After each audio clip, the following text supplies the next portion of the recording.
Ito po ang daan dito sa Japan, mga kapatid. Napakasikip po ng daan dito, no? Kung magkasalubong kayo, kung malaki, hihinto talagang isa. So ganito ang sistema dito sa Japan ng daan. So masikip talaga. Pag nagkasalubong malaki, parehas malaki, kailangan hihinto ang isa upang makadaan ng isa. Kasi ano talaga ang lugar ng Japan, bahalang lupa at saka government po ang may-ari ng lahat ng ano dito, daan, lupa. Kaya itong bahay sa gilid, sa kaliwa at kanan, ganyan ang sistema ng daan dito. Halos okupado ang pader, nasa gitna na po nasa ano pa rin, sa tabi na po ng daan. Sa gitna po ang kanal, yung daanan ng tubig, nasa gitna po, mga kapatid. Itong dinaanan ko po, itong gitna na ito, kanal po ito. Ito po daanan ng tubig. Yan o, may box po dyan na circle. Yan, daanan po ng tubig yan. Yan po ang daanan ng tubig. Ito sa kaliwa ko po, may butas po dito sa kaliwa ng kanal. Ito po ang dinaanan ng bike. Ito, nahulog ang bike na hapon, no? Muntik na, hindi ako umabante. Kung umabante ako, na ano na talaga yung cellphone niya. Masagasaan na sa yung cellphone niya. So yun, no, muntik masagasaan yung hapon, mga kapatid. Nahulog yung cellphone niya. So yun po ay buti nga, dahan-dahan ang takbo natin kapag paruro tayo. So wala na, nasagasaan na po yung kanyang cellphone. Kawawa naman. So yun talaga, kailangan ang takbo mo dito, kontrolado talaga. Dito po sa daan na ito is 30 lang po ang takbo. Yun po ang maximum ng takbo dito, mga kapatid, is 30 lang po talaga ang maximum.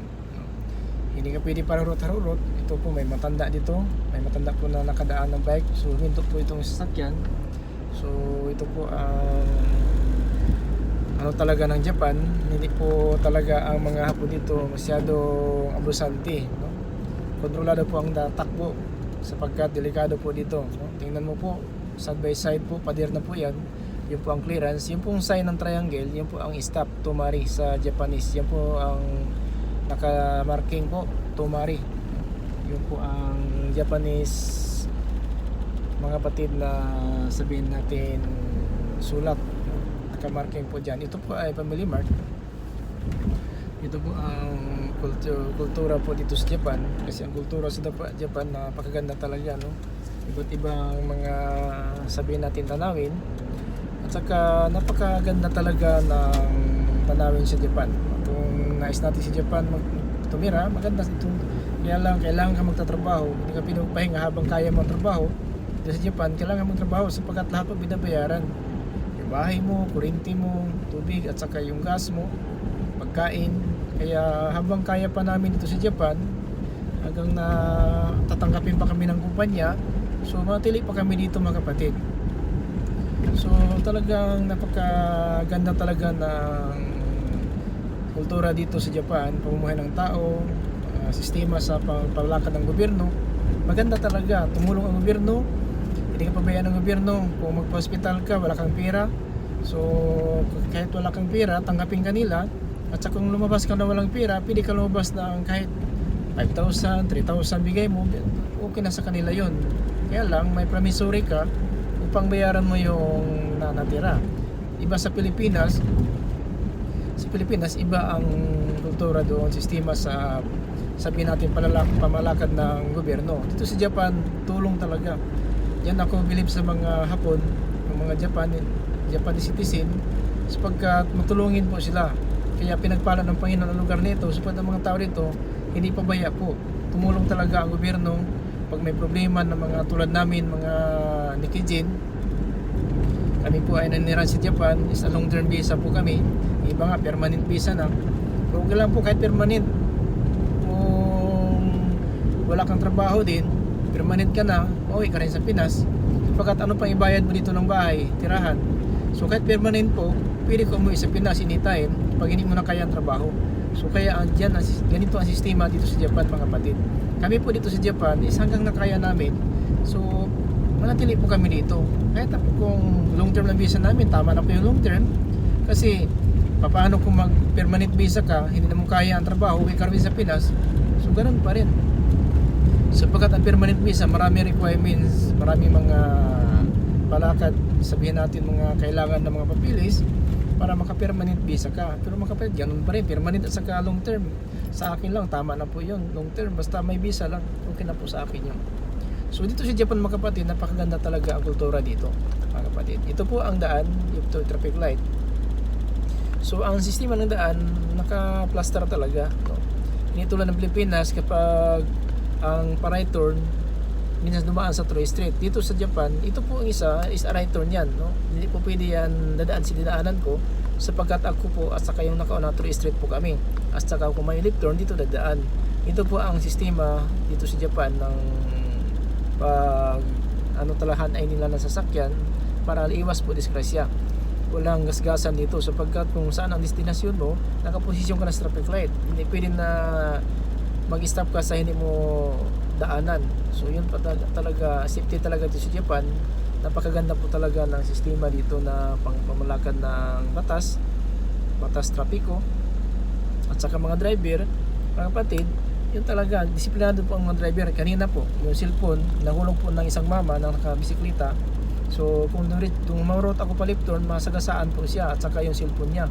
So talagang nakatulong talaga ang kultura at saka pangmalakad po ng traffic, sabihin natin rules dito po sa Japan, no? May maximum takbo po, hindi ka basta-basta para road para iwas disgrasya. Example, yung mama kanina nahulog ang cellphone, kung kagad ako nag left turn, so masagasaan siya, pati yung cellphone niya masagasaan siya dahil po sa cellphone.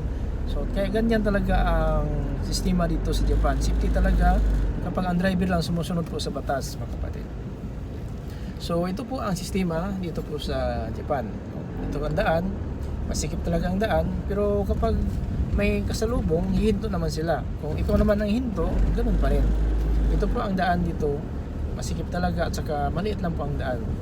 So kapag talaga alanganin ka lulusot, so huminto ka na lang upang maiwas sa disgrasya mga kapatid. Ayun, ito po ang palabas sa main road. Ito po ang shortcut na daanan namin upang madali kami doon sa destinasyon namin, sapagkat nagsundo lang po tayo ng tao, kailangan maka-advance ka ng 10 minutes before mag-out po ang mga trabahante. So kailangan makarating ka na doon before sa 10 minutes po ng labasan nila, sapagkat istrikto din ang mga Hapon. Hindi pwede na tatawag sa kanila yung mga tao upang nahintayin ang sundo, kaya naka-advance po tayo mga kapatid. So ito po ang sistema, ito po ang sistema dito sa Japan. So mga kapatid, sa Japan talaga napakaganda po ang pumuhay dito. Kapag kaya mo pa pagtrabaho, maganda dito. Hindi ka makulangan ng mga pangailangan mo, pamilihin. Gusto magbili, makapagbili ka talaga kasi ang trabaho, diferensya talaga sa Pilipinas kaysa dito sa Japan. Kaya lang dapat talaga magsikap. Hindi pwede po ang tamad dito. Kapag tamad ka, uwi ka sa Pinas. Sapagkat hindi ka makabayad ng bahay 3 buwan, uwi ka na sa Pinas. Wala ka nang matirahan. Yun po yung sistema dito. Yan po ang daan. Yan po. So baliktad po, no? Ang kasalubong natin po sa kanan, din sa kaliwa tayo dadaan. Ito po ang right hand drive po ang ating minamaniho. So ito po talaga ang sistema dito. Kapag palibaguhan ka dito sa Japan magmaniho, so mabaksiwa talaga kung baka magkamali po yung daan mo. Kaya ako din dati, nagkamali po ako sa Pilipinas, dumaan ako sa kaliwa, kaminto na lang yung kasalubong ko. Kalimutan ko kasi ganito, tao lang tayo, kalimot talaga tayo sa sistema ng daan natin.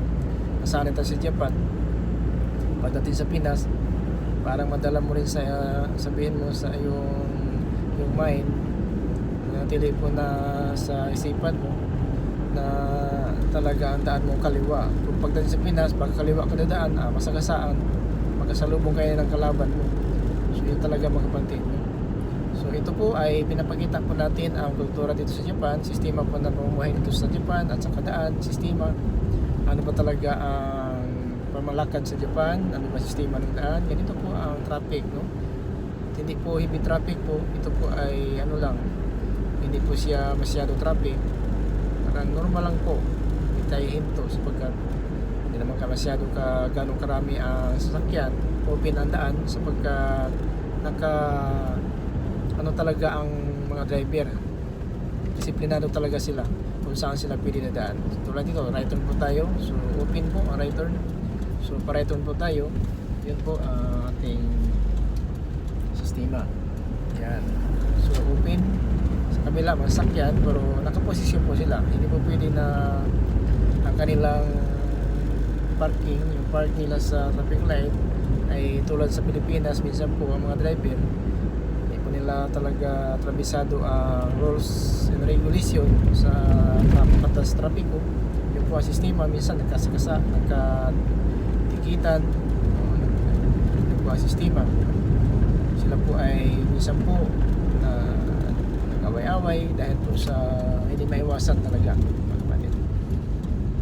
So ito po ang ating sistema dito, mga kapatid. So naway pagpalain tayo ng Panginoon din, mga kapatid, sa bawat araw na ating pumuhay, sapagkat ang ating buhay, mga kapatid, sa sanlibutan, ito po ay hiram lang po natin ng Panginoon. Sana, mga kapatid, sa ating buhay sa bawat araw, bigyan natin ng panahon ang Panginoon sa ating mga puso at isipan.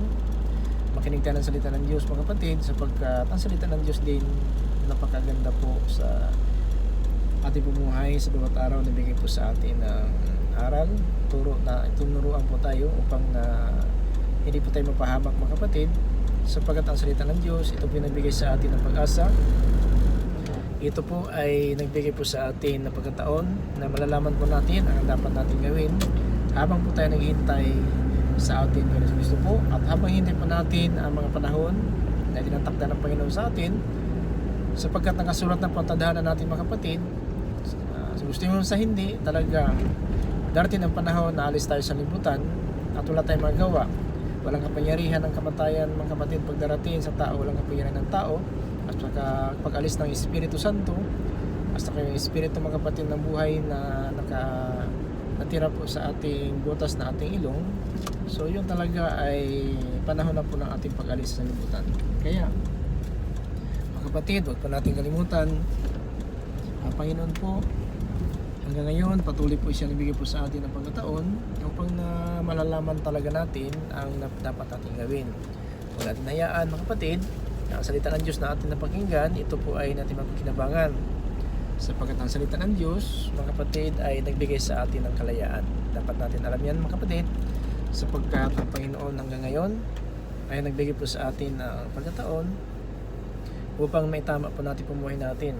Sapagkat ito talaga ang nais ng Panginoon na tayong lahat makamit po ng pag-asa, makamit po tayo ng kaligtasan na pinapangako po ng ating Panginoon. So sana, mga kapatid, sa bawat araw, sapagkat sinabi po sa Ecclesiastes po chapter 8 and verse 8 na wala po tayong kapangyarihan sa araw ng kamatayan at sa araw ng pag-alis po ng ating espiritu, wala makapigil, mga kapatid, no? Kaya maingat po tayo sa bawat araw sa ating pumuhay. Huwag natin hayaan na itong mga panahon sa ating buhay na titira ay natin mapakinabangan. So makinig tayo ng salita ng Diyos sa bawat araw, lalo na po dito po sa ating YouTube channel na may subscribe lang po natin ito at saka like and share lang po, sapagkat updated po tayo sa bawat araw. Mayroon tayong video tungkol po ng salita ng Diyos, sapagkat ang salita ng Diyos nagbigay po sa atin ng magkataon na malalaman po natin ang tamang pumuhay at maging karapat-dapat po tayo sa harapan ng ating Panginoon. Yan po lang, mga kapatid, ang dapat natin ilagay po sa ating puso at isipan. Paano tayo umuhay ng mapayapa at saka mayroon pag-asa po tayo sa libutan. Ayon ang Panginoon, may isang mapahamak, mga kapatid, in 2 Peter in chapter 3 verse 9, na ang Panginoon, yung po ba yan ang kanyang pangako, na nais ng Panginoon sana ang lahat ng kakamit na magsisi at talikod sa masama pumuhay. Mga kapatid, yun po ang nais ng Panginoon. Naway pagpalain po tayo ng Panginoon sa bawat araw, lalo po sa ating mga kahilingan. Alam ng Panginoon ano ba talaga ang ating mga nais sa ating buhay. Kaya sinabi po niya sa Matthew City City na kumatok kayo at pag kayo pagbubuksan, humanap kayo makatagpo at humingi kayo at kayo pagbibigyan. So mga kapatid, salita po ng Diyos yan, at saka dahil salita ng Diyos yan, totoo pa rin po ng Panginoon yan sa mga tao na nais talaga ng kapayapaan, biyaya na mula sa atin, Panginoon Kristo po. Kaya lang, hindi po lahat pinapakinggan ng Panginoon dahil po na ang mga tao po na hindi po na gumawa ng kanyang kalooban ay salungat ang Diyos po sa mga tao na yan. So ito, mga kapatid, yung alagad Pastor Tomaka, yung lingkod po, Apostolic Believers of Christ, magsasabi, grace, mercy, and peace be with you us. Amen.